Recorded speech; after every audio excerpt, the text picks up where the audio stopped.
My name is Ken, and this is the 800-hour tour of my Cyberpunk city in Satisfactory.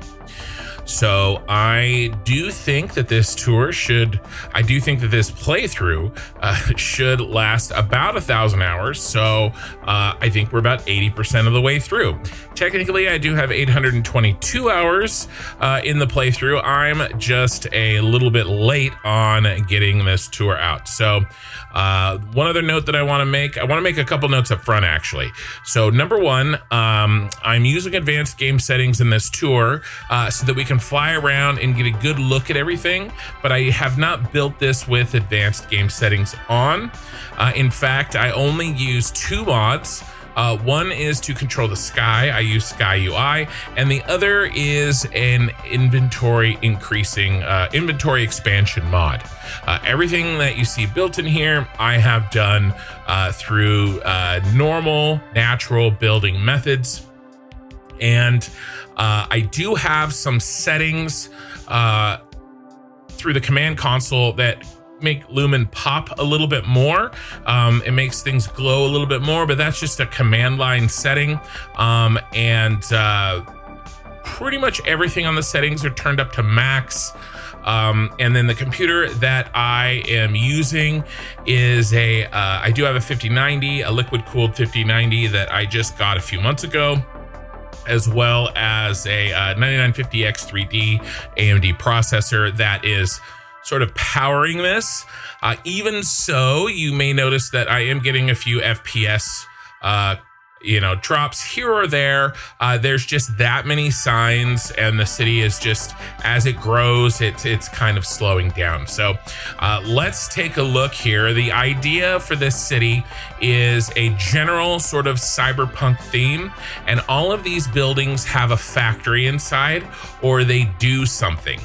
In actually the rocket fuel factory's case, it's actually the machines are visible on the outside of the factory. So each of these buildings do a thing, and the entirety of my playthrough and my save is meant to be kind of done up in the city. We are up above the Red Forest, and I train all of my raw resources up to these factories, and then we process them and turn them into their goods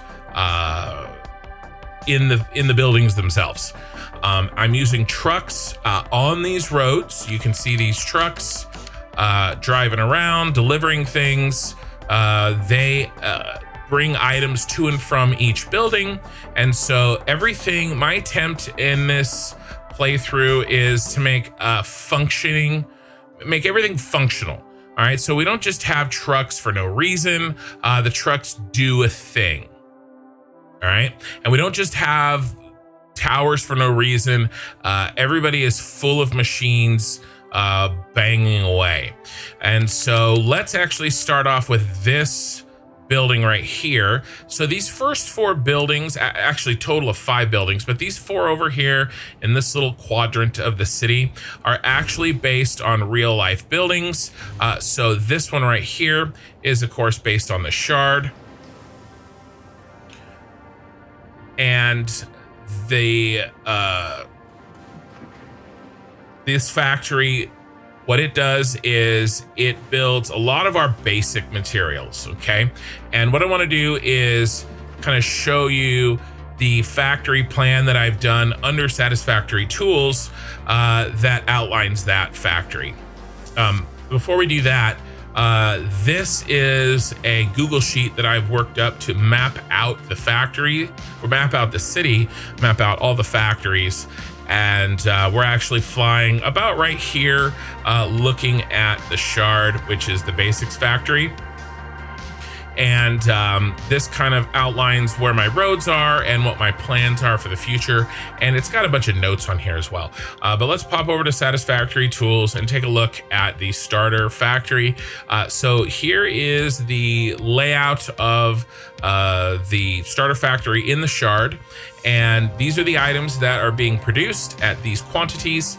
And this is a visual representation of the diagram that is the factory. Now you'll notice we're making a lot of wire, 3,720, a lot of concrete, and quite a bit of copper sheets. That's because some of these items aren't just being stored in the central storage, they are, or the dimensional depots, they are being sent to other factories. And that's again what the trucks are doing. So that's the first factory there. And then the second factory I built is this one here. And this is the steel and motors and heavy modular frames. This is based off of a building in Bahrain called the United Tower. It is sort of my version of it, but I think it worked out pretty well actually. And you can see there's some really interesting curvatures happening with, kind of line of sight. But what's interesting to me is that all of this siding was built using straight pieces. So it's really pretty cool.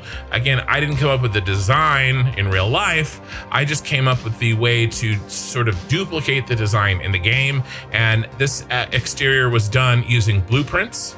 And by the way, as a side note, any blueprints that I have made are available for free on my Discord. I make a lot of blueprints. A lot of them are one-time use, so I don't have all of my blueprints on my Discord, but if anybody wants something that you've seen me make, just ask me, tag me in the Discord and be like, hey, where's this blueprint? And if it's not in there, I'll upload it. All right, I do believe actually I do have, somebody has already asked me for all the blueprints that I use to make this exterior. So this building, now we didn't go inside the building for the shard because it was kind of see-through. So let's pop in, actually let's go down. Let's pop in real quick and take a look at what's going on inside the United Tower here. Now, there is one thing unfinished in here, and that is I was trying to put in a hypertube kind of elevator system, but I put it on pause so that we could get the 1.1, and then I never did it. So we'll have to get to that. But we have every floor in this factory does have a logistical floor, and then each factory or each floor in here has blueprinted sections doing all the various things, and then we have the center vertical lifts transferring everything up and down as we complete things. And so this factory, real quick, looks like this. So this is what we're making. We're making 22.5 heavy modular frames and 115 motors, which is a lot. But again, we're sharing some of these overages with the other factories. All right. And here is the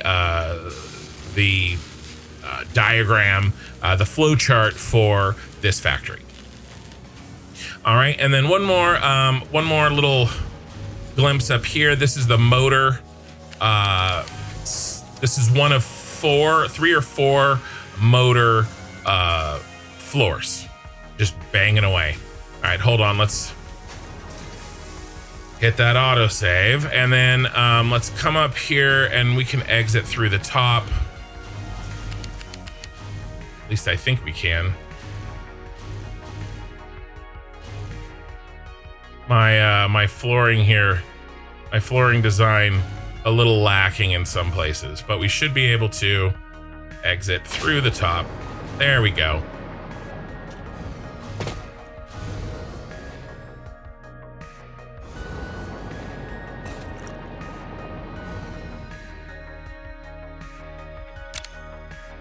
All right, back to it.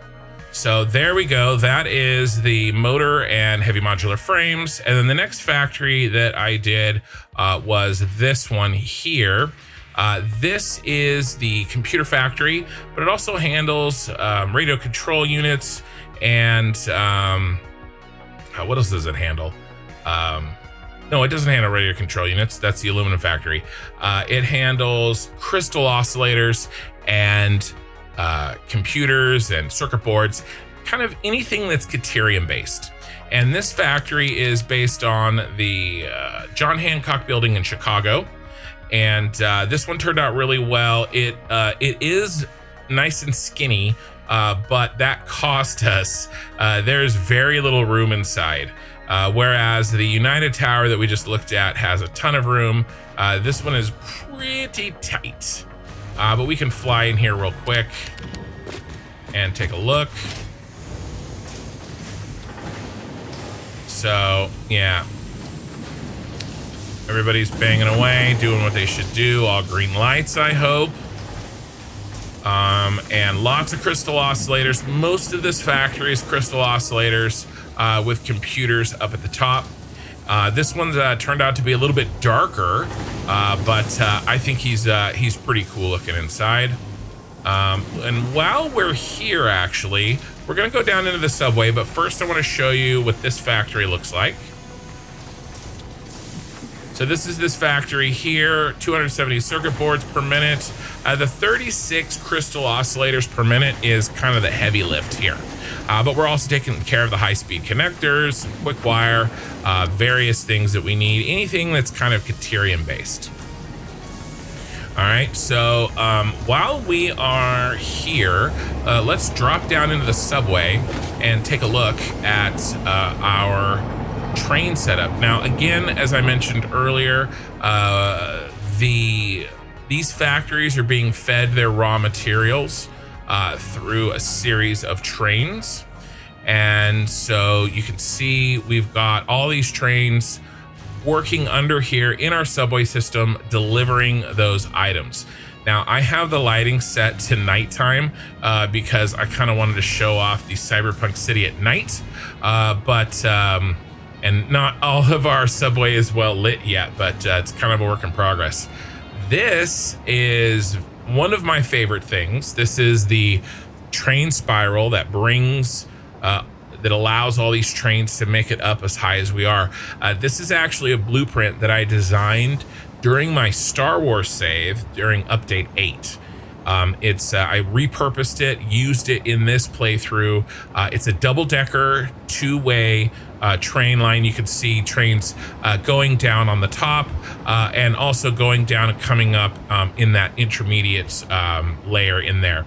And this guy is very, very cool. I have this blueprint as well on my Discord if anybody wants to try it out. I will warn you though, it is a hefty boy, and it kind of freezes my computer when I try to build it.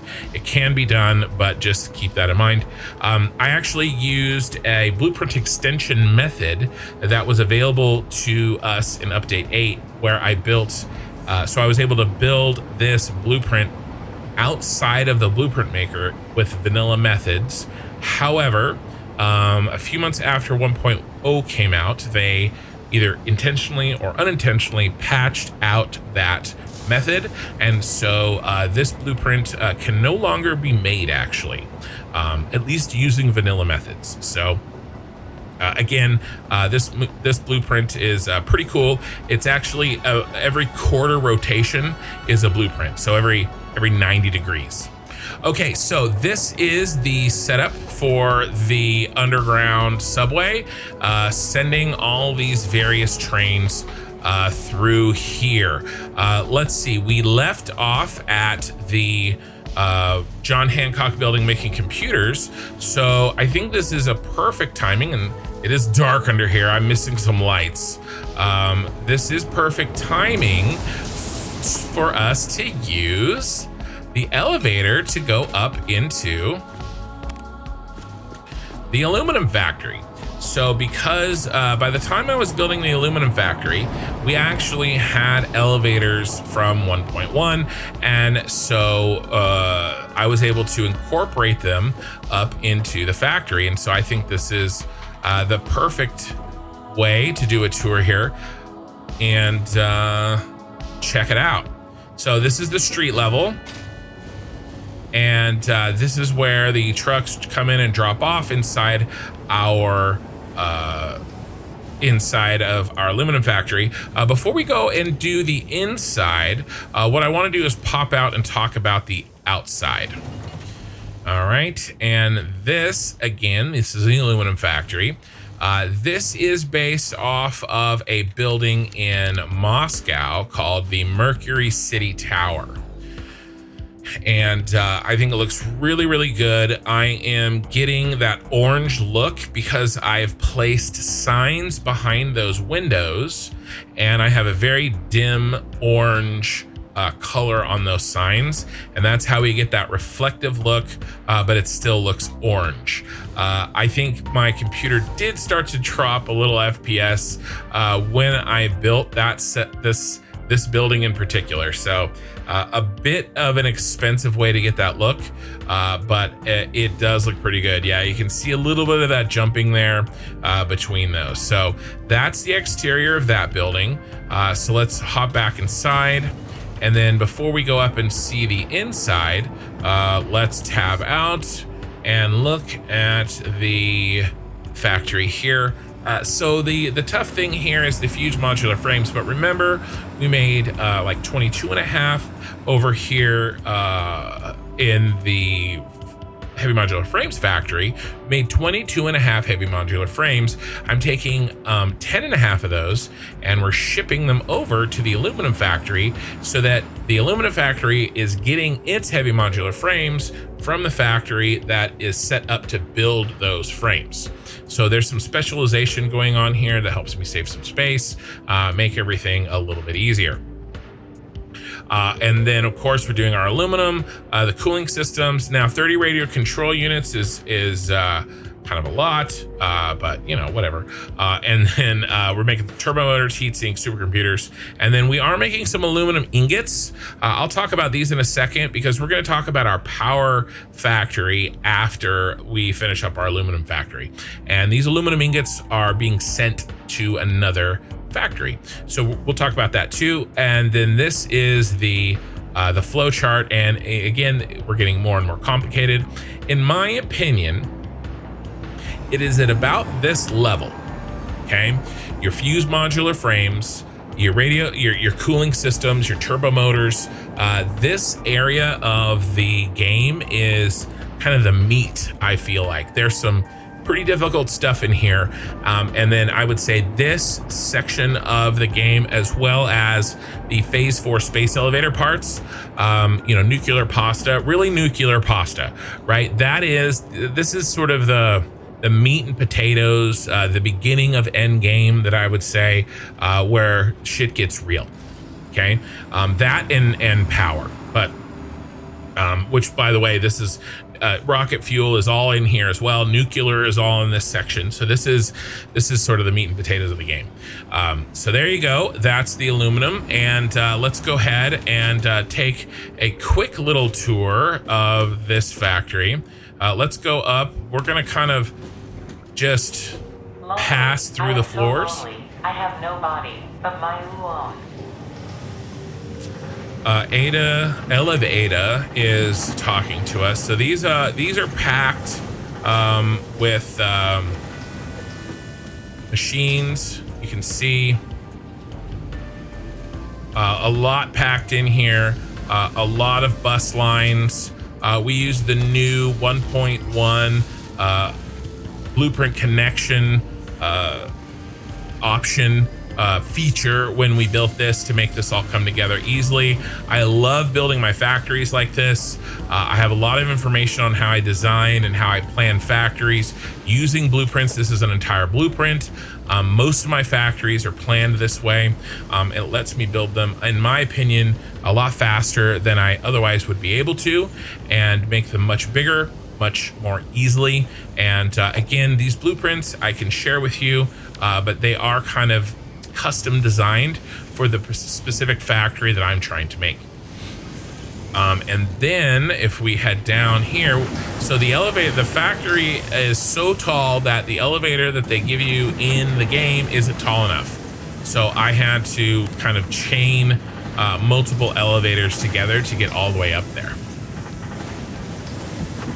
Come on.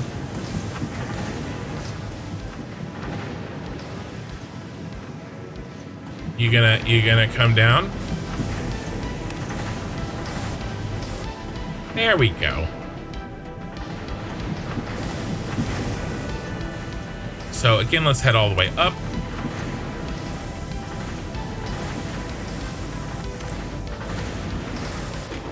So radio control units, we're making some fuse modular frames, we're making cooling systems in here, just kind of 3 or 4 floors per item.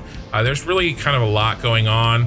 I do have signs that kind of, they're a little hard to see because those pipes are in the way. But I think those are the the cooling systems. And then this floor is what, more cooling systems? Stuck. Nope, fuse modular frames. So we got fuse modular frames being busted out here. And I've maintained the, as you can tell, the teal and purple in here. I really do like this factory. Now here's my favorite elevator so far. I really tried to mix form and function here, and you know, we'll see how well I did. Are you coming down here, Mr. Elevator?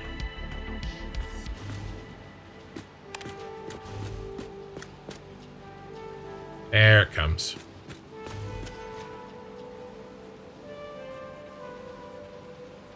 Come on, buddy. There we go. So we're going to go ahead and we are going to go all the way to the top floor. Again, here, more fuse modular frames.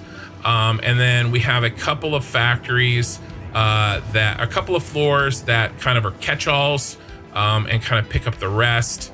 There's a yellow light back there. Not good, not good. But over here, I made it see-through. So as we are passing up through the floors, you can see outside to the factories out there. And then this is my top floor, and this is the roof. But pretty happy with this. There is some yellow lights, so there's still some fine tuning apparently that needs to be done. But we'll work on that. And yeah, there we go. This, I like this a lot. I worked hard for this, and it's pretty cool. So trying to mix form with function is not easy in a game like this.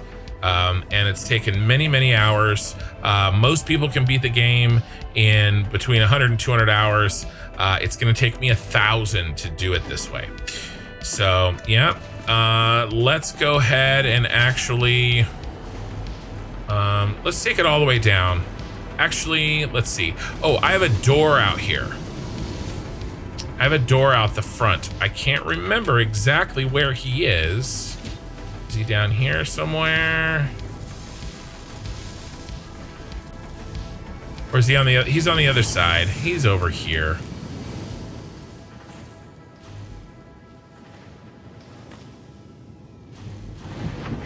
Oh, well, you know what? We're already at the bottom here. There was another yellow light.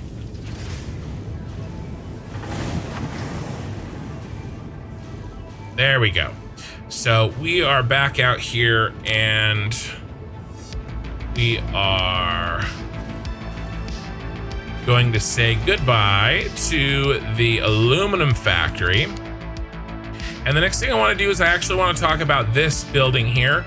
This is the central storage, and this handles all of the items that we're going to be making. And we've got the arrival of all of the trucks that are bringing the items to the center. And kind of all roads lead to this factory. Almost like kind of had a vision of, if you've seen Batman Begins, where kind of all the railways and all the roads all go to like Wayne Tower. I was thinking kind of about that when I was making this. And I'm pretty happy with how all this turned out as well. But basically, we have all of our trucks dropping items off and heading up inside. We also have a road up here that if we need to bypass this kind of mess of truck routes that's down here, I have a bypass, and that's what that truck was driving on to kind of get around everything. We do have a lot of truck crashes. They're always fun and chaotic, and I kind of am okay with it. So yeah, they're dropping off various items from the various factories, and they head up into the top. I do have a couple of kind of cool things going on up here.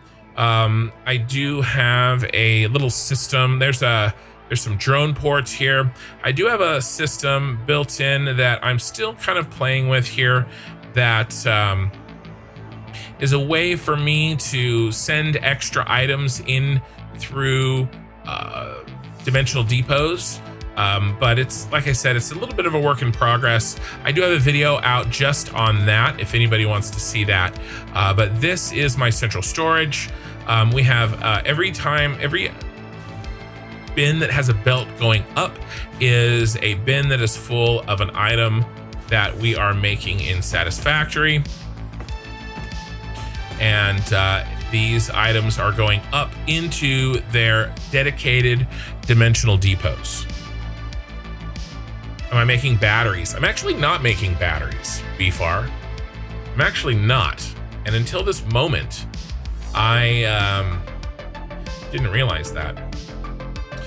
But this in here is that system that I talked about. It's actually down here, where I have a bunch of extra storage and I can send additional items into some additional dimensional depots. Like I said, it's kind of a work in progress, and you can definitely check it out in its own dedicated video.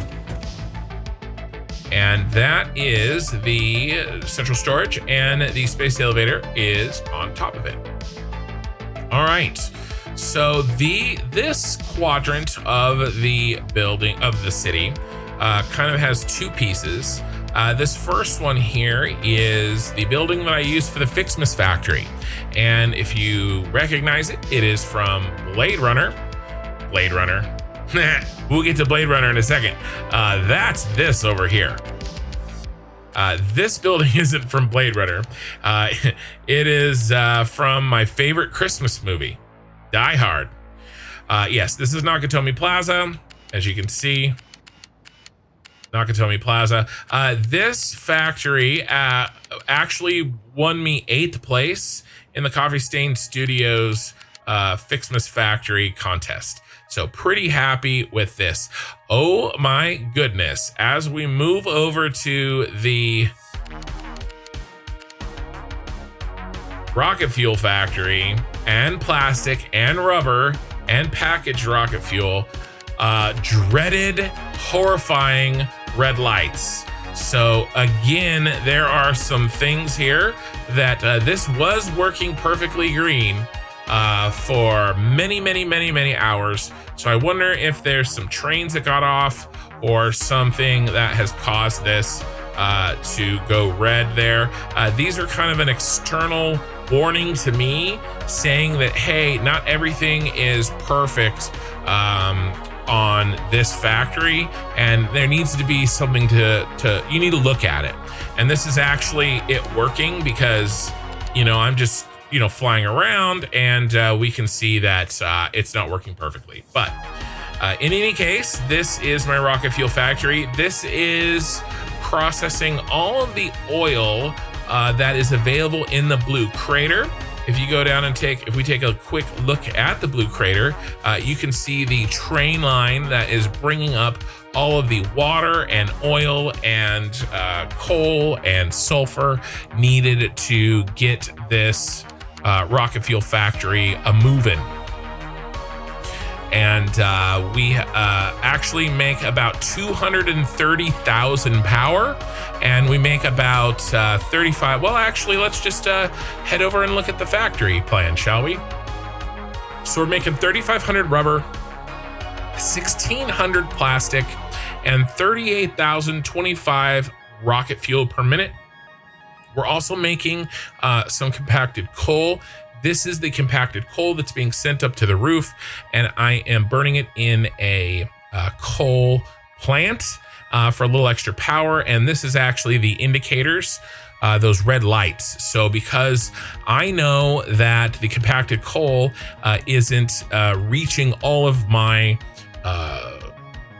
coal generators, and some of the coal generators are red, then that means that there's an inefficiency somewhere causing these blenders to not fire at all cylinders. And so it's something to check out.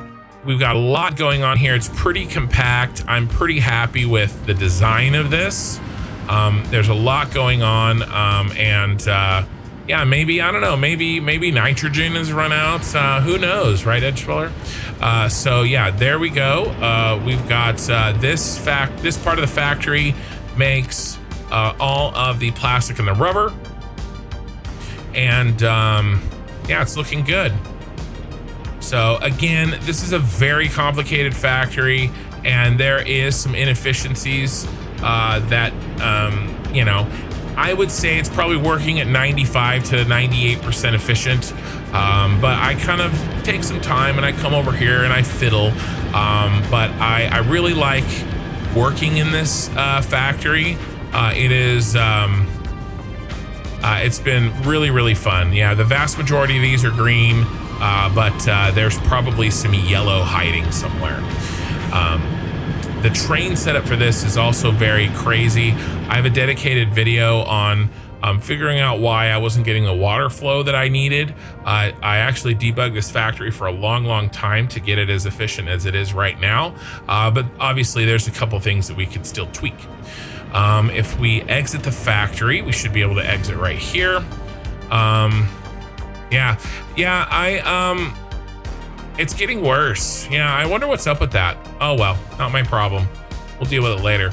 So that is all of the factories that I have completed right now, except for one.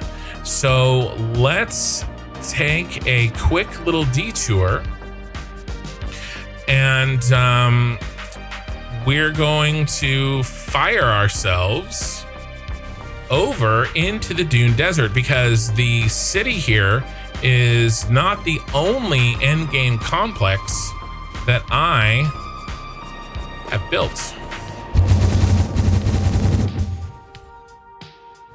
I mentioned earlier Blade Runner. Well, I had Blade Runner on the mind because I built the Tyrell Corporation pyramid from Blade Runner in the game.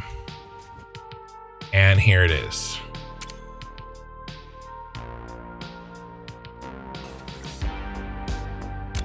There we go.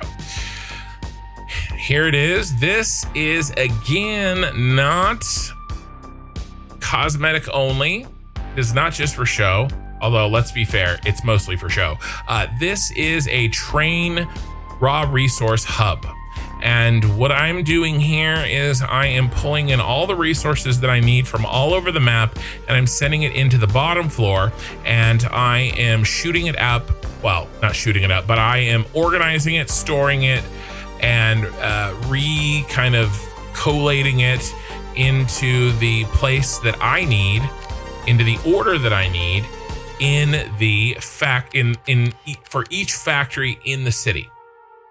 Okay, and so on the way in, the trains can be any length, they can be any amount. If I have, 5 coal and 5 sulfur all together somewhere on the map, I can send it into this hub, and then I can dole out that sulfur and coal to whichever factory needs it in their own individual trains.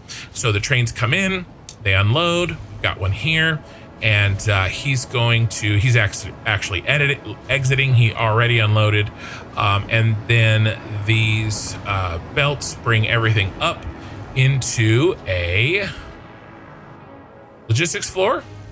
There's some storage happening here, and then we go up again. Where's the hole? I'm lost. I think it's over here.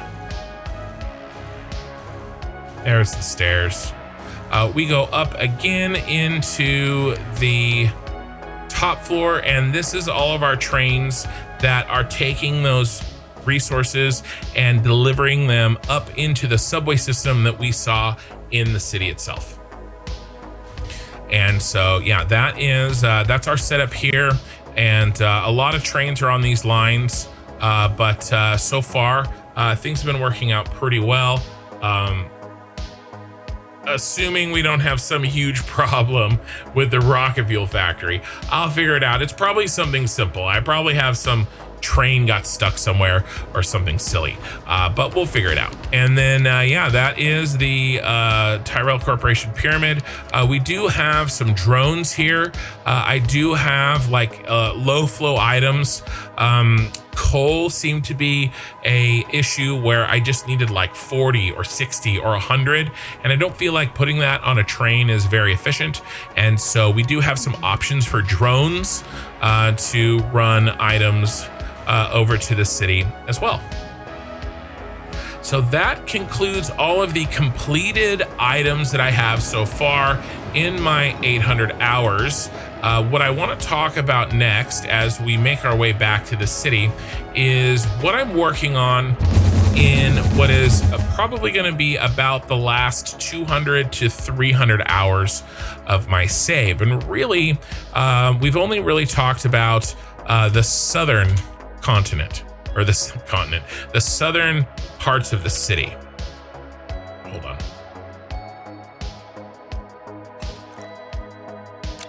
There we go. So we've only really talked about the southern 2 quadrants of the city. These northern 2 quadrants, these are going to be the remaining factories. All right. And they basically come in 2 chunks.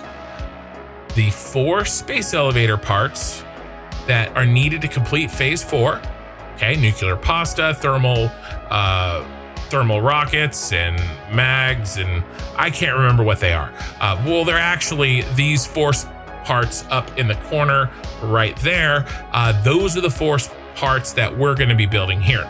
Now we're going to be building them in a little bit of a departure from what we've been doing so far, where I have taken a real life building and made it in the game. I'm kind of making something up that's me, and I'm sort of nicknamed them the Kin Towers. And what I want to do is 4 parts in 4 towers, and I want to interconnect these towers back and forth with each other. And we have begun that, as you can see. I'm working on those currently. We have the roads in place to kind of supply them, and we have the on-ramps and the off-ramps and the overpasses on our freeways. And I've sort of sketched out where these 4 towers will be. I think I'm going to be taking these pretty tall because they're pretty wide, and I don't want them to be short and fat. So we're probably going to be taking these up to very, very close to the height of the center tower here. It's kind of still undecided, but as you can see, this is our first one. Now, one of the things that I've been doing since the beginning is I found this picture, and this picture has sort of been my design Bible. If I wasn't sure what direction to take a building or how to maybe light something, I looked at this, because this to me is kind of like my overall vision. As you can see, I'm matching the colors. I've kind of matched how each building has its own color in of itself, and I'm kind of moving with this. Now, what I want to build is each of the 4 towers to kind of basically look like this tower in this picture. We have a circular cylindrical tower, and we're going to be running lights along the outside edge, and we're going to have those 4 towers right next to each other. And somebody sent me this picture. I can't remember who did it. This is not a real building, at least not yet.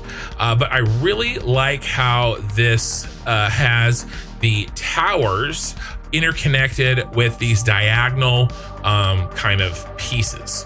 And what's funny is I actually saw this picture used in a meme. I was looking through, I think, Twitter or something, and somebody had made a meme from this picture, kind of making fun of how silly that this looks. Again, I don't think this exists yet. I think this is a rendering of a proposed building, I think in New York. But what I want to do is, instead of this being sort of one building that's connected at the top and bottom, I'm sort of envisioning 4 separate towers and the connections between them in this diagonal sort of sharing thing. And so that's that's kind of what I want to do in the game, and I want the tower itself to look like this one. And so that's kind of what we've got going here right there. And you can see I've sort of kept the lights in that same sort of vertical pattern that you can see on this building. So that's kind of the plan here. And then let me show you guys what the factory is. And we've planned these out. This is the phase 4 space elevator flowchart. Nuclear pasta, 10 per minute. Thermal propulsion rockets, 4 per minute. Assembly director systems, 2.5. Mag field generators, 4. And so the idea here is that that quadrant of the city, those 4 towers, makes these items, and these are what get used to send up the space elevator parts. And then we're going to use these items. We're going to move them over to this side over there. And we're going to build the final items in the game, the ones that were added in 1.0. Tier 9, Phase 5 is all going to happen right here in one big ass building. And that building is going to be sort of the finale of the save. Arasaka Tower from Cyberpunk 2077. This is going to make all Phase 5 parts, including the Phase 5 space elevator parts and things like time crystals and all of those things that we need in order to get our Mark 6 belts and the rest of the parts in the game. Okay, and this is what that factory looks like. Okay, there's a lot of parts. Now, there's not a lot per minute for most things except for the time crystals and the trigons, but this is a beast. Now, as big as this is, it would be even bigger, except what I'm doing is I'm importing in the Phase 4 parts that we will be making in the prior section, the 4 towers, and we're going to be importing them so that there's less to build in that Arasaka Tower. All right, and just for review, just for scale here, this has 374 buildings that or machines that will be fitting in Arasaka Tower minimum. I usually tend to do some underclocking to make things easier for myself. This is the minimum amount. And then if we look at the Phase 4 space elevator parts overview, 950 machines, mostly to deal with the copper that's needed for the particle accelerators for the nuclear pasta. If you know, you know. All right, so that is the totality of the plan. And like I said, I think we have a couple 100 hours left. Now, this is it. A couple things that I want to mention. I am not doing nuclear.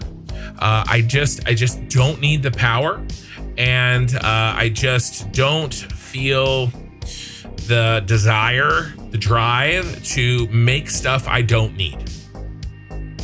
All right, and it is what it is. There are plenty of content creators out there making nuclear. I was gonna do nuclear, but the fact of the matter is rocket fuel is so freaking powerful. I just don't need it. And now, if I've miscalculated and I don't have enough power, I'll call an audible and maybe we'll do some nuclear. But I've just never felt the need to build something that I don't need. So that's one thing that I wanted to mention. Another thing that I wanted to hit just very quickly, and that will conclude the tour, is that I, as a content creator, am going to be playing more games besides Satisfactory. This playthrough is nearing its completion. There's still, 20 to 25% left of this thing to build, but I will begin playing some other games, and they will not all of them be factory games. And so if you're just seeing this video for the first time, or if you're just seeing this live stream that I'm recording for the first time, I was never going to be a Satisfactory creator forever. But just a quick little list of the games that I plan on playing. I will be playing Ashes of Creation, which is an MMO, but I will also be continuing other Factory games. I plan on playing another playthrough of Factorio. I've played one. I want to play it again. I will be doing another Factorio playthrough. I want to play The Crust again. I want to play Shapes 2 again. I want to play Timberborn, I think, on the channel. And there's a lot of things that I want to do. I believe that I'm going to be playing Schedule 1 as a co-op with my daughter, who is the editor of this channel. If you're watching this video on YouTube as a discrete video, she is the one that has edited it. And I think that we're going to be playing Schedule 1 together as a co-op. And so I think that that'll be a lot of fun. So there's a lot of changes coming to my channel. I just kind of wanted to let you guys know what the plan is, because I took this time to show you my Satisfactory playthrough and the plan for the playthrough. So I think it's only appropriate that you know the plan for the channel. So this is it. And let me know either in the live chat if you're with me live, or if you are viewing this as a YouTube video. Let me know if you have any questions, and I'm happy to answer them. And hopefully I will be making another 900 to 950 hour tour, and then, you know, maybe 1,000 hours. Basically every 100 hours I'll get a tour up video out, and then we'll do something big and spectacular when we're finally done. So appreciate you guys watching, and again, you know, let me know if you got any questions, and I will see you in a live stream and or in a short.